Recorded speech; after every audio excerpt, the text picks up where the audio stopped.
Hey, what is up everyone? Welcome into my review for Final Fantasy VII Rebirth. This is the second part of the FF7 Remake trilogy. In this review, I'm going to be talking about the good parts of the game, the bad parts of the game, and getting into my overall thoughts on the game. Now, you might say, hey, a lot of other people are reviewing this game. Why should I watch your review? Well, my perspective is a little bit different from some other people out there. So I am somebody who was a big fan of Final Fantasy in the past, but I am a hater of modern Final Fantasy. So basically, I like the series up until I'd say about Final Fantasy 13, and it was one of my favorite game series of all time. And then from Final Fantasy 13 and on, I felt like the series has gone downhill in terms of quality. So I have an alternative perspective where I dislike modern Final Fantasy. And I am also somebody who grew up as a young kid. When I was around 5 or 6, I first got FF7 on the PS1.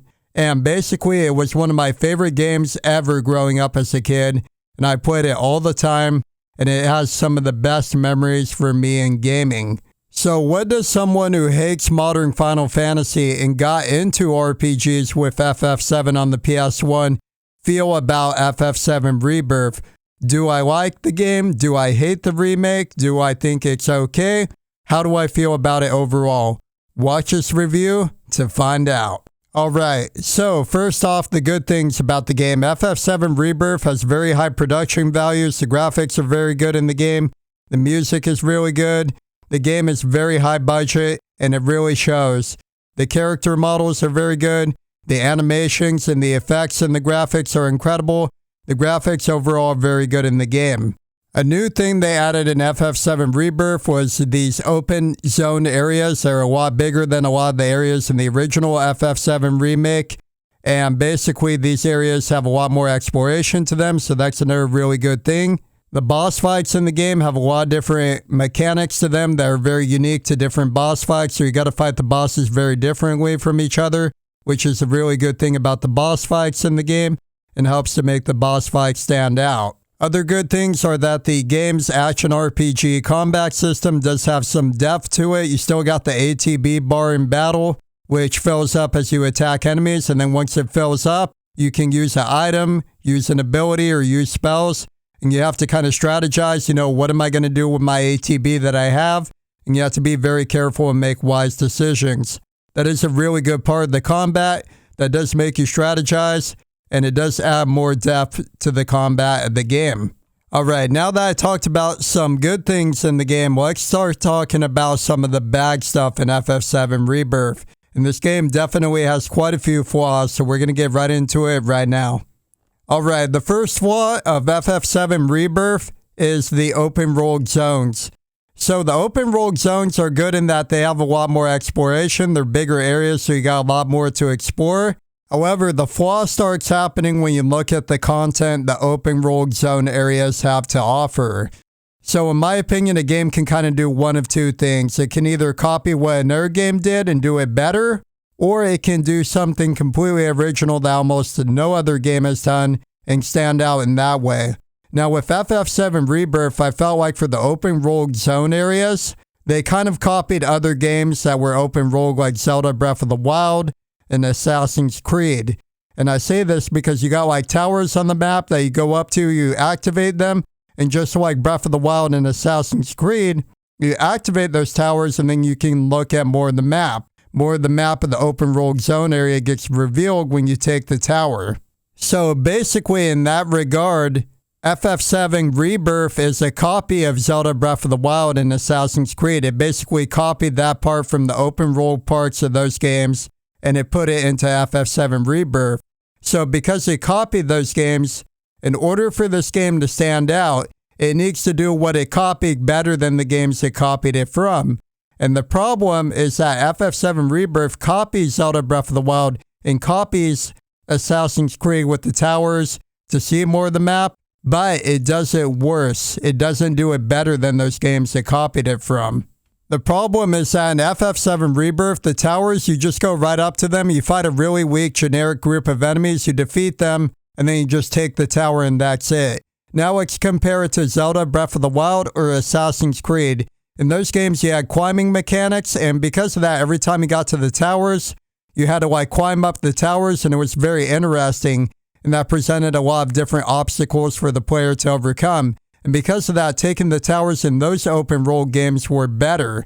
In FF7 Rebirth, the towers are very boring. Just walk up to them, defeat the enemies, activate, and that's it. It copies those games, but it does it worse, which is a very bad thing because it means FF7 Rebirth copied those aspects of those games, but it did it worse. It did it a lot worse. Not only that, but this game has a problem a lot of open world games do, where there's a lot of boring side quests that are generic, boring copy-paste side quests, and they're boring. Basically, like also on the open world zones of the game, you'll have generic side quests, like go fight these enemies. Almost all of them have the same objectives. They're like copy-pasted. It is 1 of 3 objectives. It's either stagger the enemy, defeat the enemies under this time limit, or pressure the enemy. Almost every single one of them has that. Now, a few of them have maybe one different objective, a few of them, but most of them, it's like they literally got so lazy, they just copy-pasted it over different parts of the map. It's very lazy game design. It makes the side quests very uninteresting and very boring. To me, one of the best open world RPG games of all time is The Witcher 3, and the reason why is because the side quests in that game were very interesting. A lot of the side quests in that game had a story to them. There were branching paths, so depending on your choices in the side quest, you could have a different thing happen in the story of that side quest, or go down to a different area, fight different enemies, and because of that, it gave the side quest replay value, and it made the side quest stand out a lot more compared to other open world games out there. FF7 Rebirth does not have that level of side quests, and because of that, it does the open world aspect worse than other games out there. Now you might go, okay, well they're just side quests, so skip them, right? Well, the problem is that in Chapter 2, when you enter the first big open world zone area of the game, you're expected to do the side quest to level up enough to fight the boss of Chapter 2. So you pretty much have to do at least a few side quests, and I gotta tell you guys, I got very, very bored in Chapter 2 of the game. I got very bored doing the open world side quest. I got very bored, and I got so bored that I was just getting tired and almost like falling asleep playing the game. And it's very rare I get bored playing games, but I got very, very bored during the open world zone part of Chapter 2 in the beginning, where I had to do a lot of the side quests to level up enough to go fight the boss and defeat them for Chapter 2. The second flaw of the game, and there's going to be a little bit of spoilers for who the playable characters are in the game, so I want to give that warning. But basically, the second flaw in FF7 Rebirth is that Sid and Vincent are in the game, but they are not playable the entire game. They're literally a part of the story. They're in the actual game, but you cannot use them in your battle party at all the entire game. Not having Sid or Vincent as playable characters in the game was a big miss from Square Enix. This was a very bad part of the game. Now on to my third flaw with the game. The third flaw of the game, during the combat, the camera can be very bad. There were many boss fights where I would like roll to dodge a boss's attack. The camera would turn, it would like face a wall and I couldn't see the boss. And then the boss from the angle where the camera wasn't at, they were off screen, would launch a full screen attack and hit me from off screen because I couldn't see them because of the camera getting stuck on a wall and not being able to see my character. The camera is very bad in the combat.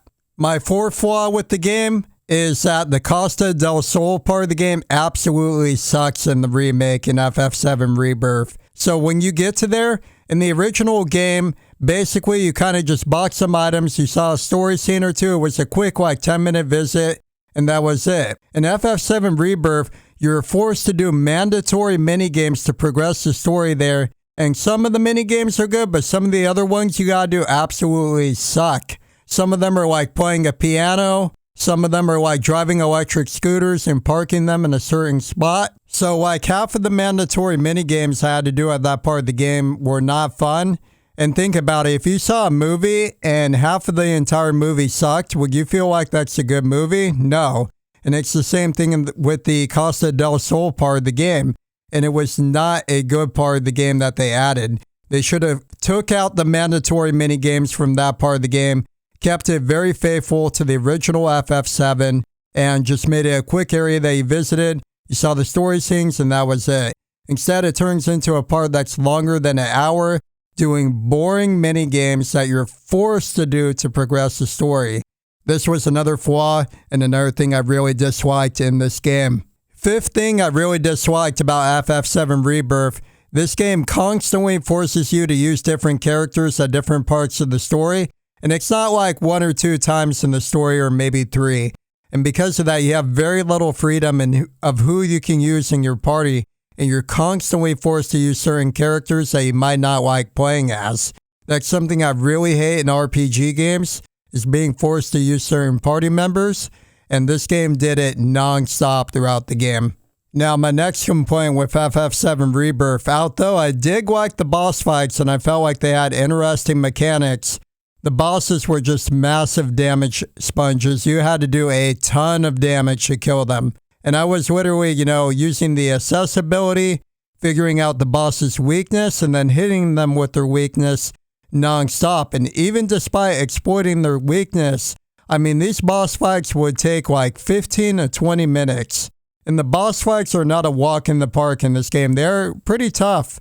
Some of them are very, very hard in the game. So you have these very hard boss fights that can go on for almost like 20 minutes. And it's just way too long. And it really was very annoying in the game. They really should have given the bosses less HP and made the boss fights a little quicker. Overall, my thoughts on FF7 Rebirth are that this game is overall nothing really that amazing. I see a lot of people saying like, oh my god, this is one of the best games. And I played through this game and I'm like, I have no idea what these people were talking about. This game does have some good stuff to it, like I said, but overall there's so many flaws in this game, so many bad changes compared to the original FF7. I personally think that I would not recommend buying it at full price and I would wait for a discount. Even then, I still very highly wouldn't recommend playing this game overall. For me personally, if other people disagree, that's totally cool. Again, the point of this review is not to put people who like the game down and say like, hey, you're wrong for liking this game or anything. It is just to share my opinion on the game.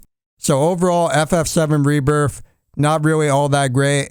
I personally don't recommend it, but overall, that's my thoughts on the game. As somebody who grew up playing FF7, it was one of my favorite games ever as a kid, and it got me into the RPG genre. As always, thank you all so much for watching this video. I greatly appreciate it. Please make sure to subscribe to the YouTube channel and also follow me over on Twitch where I stream the games I review. Thank you all so much. Everybody have a good one, and I will catch you all in the next video.